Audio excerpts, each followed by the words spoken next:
सुनील जी, बहुत स्वागत करता हूं मैं आपका इस मंच पर। और धन्यवाद। सुनील जी के बारे में आपको बताएं, वरिष्ठ समाज सेवी हैं, इसके साथ साथ राम मंदिर समिति के उपाध्यक्ष हैं। तो जितना समाज के प्रति समर्पित हैं उतना धर्म के प्रति और प्रभु श्री राम के प्रति भी समर्पित हैं। तमाम संस्थाएं चलती हैं। अब वो अगर मैं लिस्ट यहाँ पढ़ने बैठूंगा जहाँ जहाँ सुनील जी जिनके पास पद है, तो वो लिस्ट बहुत लंबी हो जाएगी, उसमें वक्त बहुत ज़ाया हो जाएगा। इससे बढ़िया रायगढ़ की हम बात 2 सवाल उसमें एक्स्ट्रा मैं पूछ सकता हूँ। तो सुनील जी, सबसे पहले तो मैं आपसे यही जानना चाहता हूँ, आप इस धरती के पुत्र हैं, आप रायगढ़ से ही हैं, तो रायगढ़ के बारे में मैं आपसे पूछना चाहूँ तो वो तो थोड़ा सा अजीब हो जाएगा।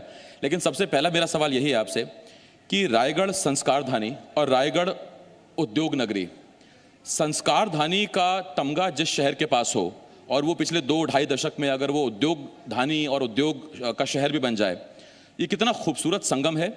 इसमें क्या चुनौतियां हैं और प्लस पॉइंट क्या है, उपलब्धियां क्या हैं? नहीं, उपलब्धियां तो रायगढ़ को विरासत में मिली है। सुनील जी, थोड़ा सा अगर माइक आप ऊपर कर लेंगे तो जनता बेहतर सुन पाएगी। उपलब्धियां तो रायगढ़ को विरासत में मिली है। रायगढ़ में विरासत में आपने जो संस्कारधानी कलाधानी की बात कही, रायगढ़ में बहुत ही भाईचारा वातावरण और सुकून का वातावरण शुरू से रहा है। ये अभी कालांतर में कुछ वर्षों में जो आर्थिक प्रगति के दृष्टिकोण से पूरे देश में जो हलचल हुई कि हमें और भी देशों से लोहा लेना है, तो क्यों हम आर्थिक दृष्टिकोण से आगे बढ़ें, तब जिन जिन राज्यों में मिनरल्स हुए, खनिज हुए, उस हिसाब से वहाँ पर उद्योगों ने अपने पाँव पसारा। तब रायगढ़ शहर भी उसमें अछूता नहीं रहा। रायगढ़ झारखंड उड़ीसा का ये जो संगम है, बॉर्डर है, यहाँ पर मिनरल्स की उपलब्धता है, उस हिसाब से यहाँ पर माइंस उद्योग सारे अभी कुछ 20-25 वर्षों में खुले और उसके बाद आर्थिक प्रगति हुई। लेकिन रायगढ़ में जो पुरानी विरासत है, दोनों के सामने चुनौती ये है कि आर्थिक आकर्षण में लोग अपने आर्थिक स्थिति को सुधारने के दिशा में उधर चले जा रहे हैं और वो चीज़ छूट रही है। ये थोड़ा दुख का कारण हो सकता है, तकलीफ का कारण है। और कुछ लोग उसमें करना तो चाहते हैं, उनको साथ चाहिए, उनको सहयोग चाहिए। तो मैं रायगढ़ के व्यापारी समाज, उद्योग समाज और जिला प्रशासन से गुजारिश करूँगा कि जो रायगढ़ की अर्थव्यवस्था के अलावा जो विरासत है, व्यापार धंधे के अलावा जो विरासत है, उसको भी उचित स्थान बहुत प्राथमिकता से मिले, उस पर काम करेंगे तो निश्चित रूप से जो दबा हुआ है थोड़ा वो ऊपर आ जाए। ये बहुत अच्छी बात कही आपने, क्योंकि अगर आर्थिक व्यवस्था आपको सुधारनी है तो आर्थिक व्यवस्था सुधारने के लिए अर्थ चाहिए, लेकिन अगर आपको मानसिक संतुष्टि चाहिए तो उसके लिए आपको मूल चाहिए और मूल की शांति चाहिए। और किसी भी शहर की जो खूबसूरती है वो बरकरार रहे औद्योगिकीकरण के साथ, उद्योगों के साथ, वो बहुत ज़रूरी है। तो जब यहाँ माँ चंद्रहासिनी का वरदान है, आपने एक बात कही कि देश जब लोहा ले रहा है, देश को जब लोहा लेना है, तो लोहे से मुझे याद आया कि ये काले सोने की नगरी है, यहाँ से काला सोना निकलता है, कोयला, आयरन ओर और बहुत सारी चीज़ें। आगे और कैसे देश का पावर सेंटर रायगढ़ बन सकता है, उसमें क्या संभावनाएं आप देखते हैं रायगढ़ के लिए? बहुत सारी संभावना है और रायगढ़ तो पावर सेंटर बहुत हद तक है, आप जो बन सकता है बोल रहे हैं। आप देखेंगे रायगढ़ में अभी जिस तरीके से काम हो रहा है, हाँ, थोड़ी इसको व्यवस्थित होने की ज़रूरत है और पूरे देश में ज़रूरत है।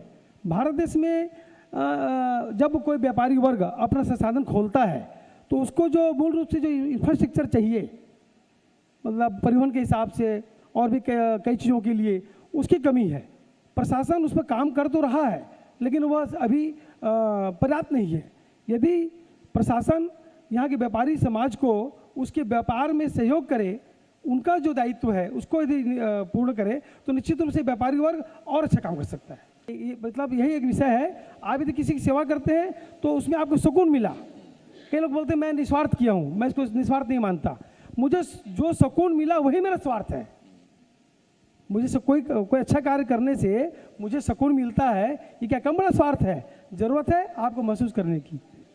सुनील जी ने 2 बातें कही थी। उन्होंने कहा था कि हर चीज़ को देखने के 2 नज़रिए होते हैं, तो या तो सेवा को निस्वार्थ समझ लीजिए या उसे ये स्वार्थ समझ लीजिए कि आपको सुकून मिलता है। आप कभी भी किसी की मदद करेंगे तो आपके मन में एक आत्मिक संतुष्टि आती है, वो उसे आप अपना स्वार्थ भी कह सकते हैं, जैसे सुनील जी कह रहे हैं। और बात जब आपने कहा कि शौक और ज़रूरतें, तो मुझे वो एक लाइन याद आ गई। हम लोग बड़ा सोशल मीडिया पर उसे पढ़ते हैं कि हमारी तनख्वाह से तो सिर्फ ज़रूरतें पूरी होती हैं, वरना शौक तो हम पिताजी के पैसों पे ही पूरे किया करते थे। तो वो मैं आपकी जो अगली पीढ़ी है, अब रामदास अग्रवाल जी की जो अगली पीढ़ी है, मैं उसके बारे में पता करना चाहता हूँ। आपको जब वो देखते हैं समाज सेवा करते हुए, आपको जब वो देखते हैं पौधे लगाते हुए, तो वो किस दिशा में आगे बढ़ रहे हैं? पर्यावरण के प्रति उनका प्रेम कैसा है? समाज सेवा के प्रति उनका प्रेम कैसा है? बहुत अच्छी बात कही आपने। हमारा परिवार संगठित परिवार है। हम 3 भाई हैं और 1 बहन है और 11 बच्चे हैं, और हम आपस में गोष्ठी करते हैं, चर्चाएं करते हैं कि हमने क्या किया है और क्या कर रहे हैं और आगे क्या करना है। क्योंकि हम अपने विचार अपनी पीढ़ी को देंगे, ट्रांसफ़र करेंगे, तभी वो आगे करेंगे, और हमको करते हुए भी देखेंगे तब वो उसको आत्मसात करेंगे। खाली कह देने मात्र से थोड़ा लाभ हो सकता है, पूर्णतः लाभ नहीं हो सकता। आपको कर कर दिखाना होगा। जैसे हम कुछ कर कर दिखा रहे हैं समाज सेवा कुछ, और हम यहाँ पर गौरवान्वित हो रहे हैं, यहाँ पर महिमा मंडित हो रहे हैं, आप हमारा सम्मान कर रहे हैं। तो हमारे से बड़े बड़े समाज सेवी भी जो बहुत काम कर रहे हैं, वो अपने घर पे बैठ के मुझे देख रहे होंगे, कह रहे होंगे भाई इसने बहुत ज़्यादा काम तो नहीं कर दिया जितना बखान हो रहा है। मैं कहना चाहूँगा, आपका कहना सच है, लेकिन हम इस बात को भी दिखाकर ही तो जागरूकता फैला सकते हैं कि हम कुछ कर रहे हैं। यदि हम गुप्त तरीके से करेंगे कि किसी को पता न चले कि भाई पुरानी कहावत है कि इस हाथ को ये पता न चले कि इस हाथ ने क्या दिया, वो भी सही है। लेकिन मैं थोड़ा सा ऐसा मानता हूँ, आप काम छोटा करें बड़ा करें, उसको प्रदर्शन न करें, उसे प्रदर्शित कीजिए और लोगों को उस पर रुझान बढ़े, उनको बताइए कि आप भी करें। क्योंकि आप कर कर बताएंगे तभी वो आपकी बातों को ज़्यादा मानेगा। आप देखेंगे साधु संत प्रवचन देते हैं, उनसे छोटी सी गलतियाँ हो जाती हैं, वो उनको जेल हो जाती है। उस साधु का जो पूरे वर्षों का किया हुआ तब छोटी सी गलती में मिट जाता है। मतलब कहने मतलब समाज आपको माफ़ नहीं करता है। अगर आप समाज से ही होते हैं, धार्मिक व्यक्ति होते हैं, पुजारी होते हैं, संत होते हैं, तो आपकी छोटी सी गलती आपके पूरे जीवन काल के किए कार्यों को बेपर्दा करके और मिट्टी में डाल सकती है। इसलिए मैं कहना चाहूँगा सभी को चौकन्ना होना चाहिए, और अपनी कथनी और करनी का जो फ़र्क होता है कर कर दिखाना चाहिए, तो कथनी और करने में फ़र्क नहीं होगा। ये एक पर्यावरण के प्रति एक सवाल मेरा ज़रूर था आपसे सुनील जी। सरकारें वक्त वक्त पे पौधरोपण, वृक्षारोपण ये कार्यक्रम चलाती रहती हैं, अरबों रुपए उसमें योजनाओं में जाते हैं। फिर आप जब आउटपुट पूछिए 5-7 साल बाद, आधे सूख जाते हैं, आधे टूट जाते हैं, आधे बचते जो हैं वो कुछ नष्ट हो जाते हैं। तो वो क्यों नहीं उतना आउटकम ले पाते जितना समाज सेवी ले लेते हैं, जितना सुनील जी ले लेते हैं? ऐसे क्या गुण हैं? ईमानदार अप्रोच उसके लिए है, या दरअसल कुछ टेक्निकल चीज़ें हैं कि पौधा छोटा नहीं है बड़ा है, कुछ इस तरह से? ऐसी क्या चीज़ें हैं कि हम कोशिश तो कर रहे हैं, एक तो बड़ी मेहनत से किसी को आप जागरूक करते हैं कि वो पौधे लगाए और पर्यावरण को बचाए, लेकिन वो पौधा पेड़ भी बने आगे जाकर, उसके बारे में आप क्या बताएंगे? आसिफ जी, जिम्मेदारी, जो जिम्मेदारी होती है उसी से आपको परिणाम मिलते हैं। सामाजिक व्यक्ति समाज के काम करने की जिम्मेदारी लेता है, वो बाधित नहीं है, बाध्य नहीं करने के लिए, वो जवाबदारी लेता है, उसको सोचता है मुझे करना चाहिए, मेरा दायित्व है। जब वो जिम्मेदारी लेता है तो उस काम को व्यक्तिगत करता है तो उसके परिणाम मिलते हैं। जब सार्वजनिक कार्यक्रम होता है तो हम मंच आयोजन करते, कार्यक्रम करते हैं और चले जाते हैं। उस कार्य को, उस सेवा को करने के बाद उसकी जिम्मेदारी किसकी होगी ये तय ठीक से नहीं होती है, इसलिए उसके परिणाम भी नहीं मिलते हैं। पौधरोपण की जहाँ तक बात है, हम यदि छोटा पौधा लगाते हैं, ट्री गार्ड लगाते हैं, लगभग 1000 रुपये का होता है, और पौधा 2 फुट का होता है।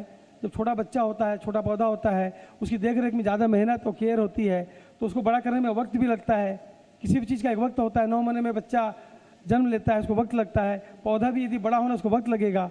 मेरा मानना है, हम जो नर्सरी चला रहे हैं रायगढ़ में, रामदास नर्सरी के नाम से उर्दना चौक में 6 एकड़ में है, वो बहुत बड़ा नहीं है। तो हमारा क्या सोचना है, हम पौधे को अपनी नर्सरी में 8 से 10 फुट से 12 फुट का बड़ा करें, और जब वर्षा काल आए तभी उसका रोपण करें, ताकि एक ही वर्षा ऋतु में वो अपनी जड़ों को पकड़ ले। तो उस पर आपको ट्री गार्ड खर्च नहीं करना पड़ेगा। वो पेड़ 50 रुपये का भी आ सकता है उसकी प्रजाति के हिसाब से, 100 का भी, 200 का, 500 का भी आ सकता है, और वो 3-4 साल का अपने आप स्वयं नर्सरी में होता है। जब आप उसको रोपित करते हैं तो तुरंत उसका परिणाम मिलते हैं और पौधरोपण हो जाता है। आप छोटे पौधे लगाते हैं, आप हज़ारों की संख्या में लगा लें, जब आप जाएंगे 1 हफ्ते बाद तो उसमें से 5% ही पौधे जीवित नहीं मिलते हैं, क्योंकि देख रेख नहीं हो सकती, छोटे होते हैं। ये उसकी समस्या है। दो बातें आपने नोट की। एक तो सुनील जी हर चीज़ को छोटा छोटा बताते हैं, 50,000 पौधे लगाते हैं हर साल, कहते हैं वो छोटा सा काम है। मैंने कहा बड़ा काम है। दूसरा कह रहे हैं रायगढ़ में एक नर्सरी खोल दी 6 एकड़ की, कह रहे छोटी सी नर्सरी है। अब आप सोचिए 6 एकड़ में छोटी नर्सरी होती है। लेकिन ये व्यक्तिगत तौर पर भी आपके लिए एक बहुत बड़ी सलाह है कि सीधी बात है, बच्चा अगर 3 साल का है घर में और बच्चा अगर 13 साल का है तो 13 साल का बच्चा कुछ अपना भी ख्याल रख लेगा, इसलिए बड़ा पौधा अपना ख्याल रख लेगा, जड़ें पकड़ लेगा और उसके बाद वो आपको आउटकम मिलेगा। आप समाज सेवी हैं, आप पर्यावरण प्रेमी हैं, आप उद्योगपति हैं, आप शिक्षाविद हैं, आपने चुनाव भी लड़ा। रामदास जी, जनता आप जानना चाहती है कि आप आगे चुनाव लड़ेंगे, आप कब चुनाव लड़ते हुए दिखेंगे? जी हजीब जी, कहना चाहूँगा मैं चुनाव नहीं लड़ा हूँ। हाँ, निश्चित रूप से 2013 में मैंने रायगढ़ से चुनाव लड़ने की इच्छा जाहिर की थी और छोटा मोटा प्रयास भी किया था, साथ सबका साथ देते हुए, और तब मुझे वो अवसर प्राप्त नहीं हुआ था। लेकिन अगर मैं आज की बात कहूँ तो मैं बिल्कुल चुनाव नहीं लड़ना चाहता और मैं सेवा के कार्य को बगैर चुनाव लड़े भी कर सकता हूँ और करता रहूँगा। और जहाँ तक चुनाव लड़ने की बात है, अभी मेरी कतई इच्छा नहीं है। पद अगर आ जाएगा, सरकार का अगर साथ होगा, तो क्या समाज सेवा और बेहतर नहीं हो सकती सुनील जी? ये हो सकती है, लेकिन उसमें कहीं ना कहीं आप बन जाते हैं। जब आप किसी एक राजनीतिक दल से चुनाव लड़ते हैं तो आप आधे तो ऐसे हो गए दल के हिसाब से, फिर उस दल में आपके सारे समर्थन नहीं करते तो आप 25% वैसे हो गए। आपकी एक राजनीतिक व्यक्ति की स्वीकार्यता जो है, मैं समझता हूँ आंकड़ों के हिसाब से, दल के हिसाब से आधा, फिर उस दल में आपका समर्थन आधा, तो 25% रह जाती है। जब आप समाज सेवी होते हैं तो 500% रहती है। इसका मतलब सियासत जब कोई ज्वाइन करता है तो अपनी पार्टी में लोग आरी लेके बैठे रहते हैं कि आइए आपको काटेंगे। नहीं, वो बैठना नहीं पड़ता है, आप पहुंच गए तो कटने के लिए तैयार रहिए। ये अच्छा है, आप अगर अंदर आ गए तो कटने के लिए तैयार रहिए। एक छोटा सा अंतर मैं आपसे जानना चाहता हूं, जब एक समाज सेवी सियासत में आता है या सियासत वाला जब समाज सेवा में आता है, कितना अंतर रहता है इसमें और ज्यादा बेहतर कौन सा है? निश्चित रूप से देखो, राजनीति में भी आदमी समाज से बहुत, आज प्रधानमंत्री जी और बहुत अच्छा समाज जी कार्य राजनीति में करते हुए कर ही रहे हैं, क्योंकि करना एक्चुअली समाज का ही कार्य है। राजनीति का नाम ठीक है, भाई करना क्या होता है, समाज का ही कार्य करना होता है। आपको भूखों को राशन देना है, मुहैया कराना है, जितने भी योजनाएं सरकार की हैं वो समाज सेवा का ही कार्य तो है। समाज सेवा ही करना है राजनीति करके। राजनीति करने मतलब कोई षड्यंत्र थोड़ी करना है। जो करते हैं वो मतलब रेखांकित भी होते हैं, उनकी आलोचना भी होती है, लेकिन जो अच्छा काम करते हैं लोग उसको धन्यवाद भी देते हैं और उसको चाहते भी हैं, उनको मदद भी करते हैं, सहयोग भी करते हैं। समाज सेवियों की समाज में इतनी पकड़ होती है, आम जनता उन्हें जानती है, तो क्या वजह है कि सियासत समाज सेवियों की दक्षता को पहचान नहीं पाती, उनको वोट नहीं देती? एक बार को दूसरी पार्टी की विचारधारा के लोग आएंगे उनको दे देती है, ये जानते हुए कि समाज सेवी की यहाँ बहुत पकड़ है। क्या होता है, राजनीति में पावर होता है, अब पावर से आदमी जो है ना अहंकार हो जाता है, पावर अहंकार को भी जन्म देती है। समाज सेवा जो होती है आपको आपकी मानसिक संतुलन को जमीन पर रखती है और पावर आपको आसमान पे ले जाती है। तो मैं कहना चाहूँगा, जिस दिन समाज सेवी व्यक्तियों को ये राजनीतिक दल के प्रमुख और ब्यूरोक्रेट्स प्रमुख चेयर पर बिठाएंगे, उनका सम्मान करेंगे और स्वयं बगल में बैठेंगे, उस दिन उनका सही सम्मान होगा और निश्चित रूप से बहुत प्रगति होगी देश की। तो फिर किसी बड़े राजनीतिक दल की नजर जरूर सुनील जी पर होगी, और सुनील जी को अगर अप्रोच करते हैं तो सुनील जी मन बदलेंगे? नहीं, मुझ पर तो नज़र सभी की रहती है, नज़र की कहीं कोई कमी नहीं है और सभी का मुझे मतलब सहयोग भी मिलता है, उनका आशीर्वाद भी रहता है। लेकिन निश्चित रूप से जब आप राजनीति करना चाहते हैं, कोई भी एक दल चॉइस करना होता है, निर्दलीय का मतलब अनाथ होता है, तो एक निर्दलीय रह के भी आपका कोई प्रभाव नहीं होता है। और जब किसी एक दल में रहते हैं तो उस दल के भी बहुत नियम कायदे होते हैं, अनुशासन होती है, आपको बनकर कार्य करना होता है, आपको स्वतंत्रता प्राप्त नहीं होती है। ठीक है, लेकिन मैं बहुत ज़्यादा उसको नेगेटिव भी नहीं कहूँगा। आप किसी राजनीतिक दल में रहकर भी अच्छा समाज सेवा का कार्य कर सकते हैं और बहुत से राजनीतिक दल के व्यक्ति कर भी रहे हैं, मेरा उस पर कोई टिप्पणी नहीं है। लेकिन वो कितने हैं पूरे देश में, उसकी संख्या सीमित है। विधायक कितने होंगे? 7,000। सांसद कितने होंगे? 500। मुख्यमंत्री कितने होंगे? 29। प्रधानमंत्री कितना होगा? 1। राष्ट्रपति कितना होगा? 1। समाज सेवी तो हर घर से निकल सकता है। ये बहुत अच्छी बात है। आपने कहा निर्दलीय, ये देखिए, ये अब सियासी संभावनाओं पे अब चर्चा आगे बढ़ रही है। आपने कहा निर्दलीय, तो निर्दलीय अनाथ है या स्वतंत्र है? स्वतंत्र तो है, लेकिन वो लड़ पाने में सक्षम ज़्यादा नहीं हो पाता है, क्योंकि यहाँ पर संख्या बल पे, मतलब नीति बल पे नहीं, संख्या बल पे निर्धारित होता है कौन राज करेगा। इस आपने बंगाल में भी देखा, और भी कई राज्यों में देखा, पूरे देश में देखा, हर जगह देखा, हर चुनाव में, हर सेक्टर में संख्या बल पे बात होती है। निर्दलीय मतलब एक हुआ, ये परेशानी का कारण है। संख्या बल नहीं है ना, यहाँ पर सच झूठ सही गलत की बात कहाँ होती है, संख्या बल पे बात होती है। इसलिए पब्लिक को अधिकार दिया जाता है कि आपको जो सही लगता है आप उस पर समर्थन कीजिए, जनता के पास जाना होता है। अच्छा, कमाल की बात देखिए, जब सियासी संभावनाओं पर बात चल रही है, एक समाज सेवी रायगढ़ के बेटे यहाँ बैठे हुए हैं, तो आरपीआई के प्रदेश अध्यक्ष हमारे साथ बैठे हुए हैं, वो भी बड़ी गौर से देख रहे हैं, और हर पार्टी ढूंढती रहती है नजरें कि कौन है जिसकी पकड़ है इलाके में। तो आरपीआई के प्रदेश अध्यक्ष विजय गुप्ता जी भी हमारे साथ हैं, आगे आएंगे मंच पर हमारे साथ। लेकिन सुनील जी, मैं एक सवाल आपसे और पूछना चाहता हूँ। अलग अलग विचारधाराएं अलग अलग तरीके से प्रदेशों का विकास करने की कोशिश करती हैं, तो विचारधारा कभी किसी सियासी दल से आपकी मैच होती है, आपको ऐसा लगता है, या जब फैसला आएगा, जब मौका आएगा, तब देखेंगे कि किससे लड़ना है? इस बारे में एक बात कहना चाहूँगा, होती तो है, लेकिन उस दल में भी गलत लोग रहते हैं। चाहे कोई भी राजनीतिक दल हो, सभी दल में अच्छे बुरे लोग हैं, तो कई बार इसका चयन करना मुश्किल हो जाता है। ये राम मंदिर वाला दल है, कौन सा दल है? नहीं, कोई दल नहीं। राम मंदिर तो कोई दल ही नहीं होता। नहीं, मैंने कहा राम मंदिर वाला दल। राम मंदिर तो अपने आप में राम मंदिर है। राम मंदिर वाला भी कोई दल नहीं होता है। ये तो बातचीत का जो पृष्ठभूमि बन चुकी है, लोग कहते रहेंगे कोई राम मंदिर वाला कोई दल ही नहीं होता है। सभी राजनीतिक दल में राम को मानने वाले लोग हैं। कौन व्यक्ति राम को नहीं मानता? राम को एक की थोड़ी है, राम तो सबके हैं। राम को हम नहीं बांट सकते, और सभी दलों में राम को मानते हैं। सभी दलों के मानने वाले लोग राम की पूजा भी करते हैं, लेकिन कुछ लोग उसको अलग ढंग से प्रस्तुत करते हैं। इस विषय पे ज़्यादा नहीं जाना चाहिए आसिफ जी, ये थोड़ा विषय गहरा है। ठीक। राम जी को घर घर में लोग पूछते हैं। एक सवाल मैं इस पर पूछूंगा सर आपसे। सियासत हमको बताती है कि राम हमारे आस्था के प्रतीक हैं, हमको मत बताइए हमारे घर में पूजे जाते हैं राम। तो मुद्दे शिक्षा, स्वास्थ्य, नाली, सड़क, स्ट्रीट लाइट, उससे हटकर कब तक ये राम मंदिर, रामलला उन पर ये होगा? आपको नहीं लगता कि इतनी आज़ादी के 75 साल बाद हमको अब नेक्स्ट जेन कहते हैं ना, नेक्स्ट जनरेशन, उस पर आना चाहिए? हम नहीं आ पा रहे हैं क्या? बिल्कुल नहीं आ पा रहे। देश की जो जरूरत है वो इंफ्रास्ट्रक्चर की है, और बहुत सारे धार्मिक लोग, सामाजिक लोग राम जी के लिए काम कर लेंगे, उसकी कहीं कोई कमी नहीं है, और कर भी रहे हैं। आप देखेंगे कि अभी राम मंदिर भी बन रहा है, तो कहीं ना कहीं जो उसमें जो लोग काम कर रहे हैं वो सामाजिक लोग ही हैं। अब राजनीतिक पृष्ठभूमि का उसमें सहयोग है, साथ है, नहीं है, वो अलग विषय हो जाता है। क्योंकि मैं कहता हूँ किसी भी क्षेत्र का मतलब किसी भी दल का अगर देश में राज होता तो उसको सहयोग मिलता। ऐसा नहीं है कि अभी जो वर्तमान में जो दल है वही उसको साथ दे रहा है। राम जी तो सबके हैं। छत्तीसगढ़ को 20 साल से ऊपर हो गए बने हुए। अब छत्तीसगढ़ एक 20 साल का युवा हो गया है। वो युवा जिसकी अपनी अपेक्षाएं हैं, जिसकी अपनी आकांक्षाएं हैं, अपनी महत्वाकांक्षाएं, वो आगे बढ़ना चाहता है। इस रफ्तार से आप संतुष्ट हैं? क्योंकि बहुत कम लोग ऐसे होते हैं जो अपने प्रदेश को अपने सामने बनते देखते हैं कि हमारा प्रदेश अब अलग हो गया हमारे सामने, और उसके बाद उसकी प्रगति तरक्की को भी अपने सामने देखते हैं। तो आप इस प्रगति तरक्की की रफ्तार से संतुष्ट हैं?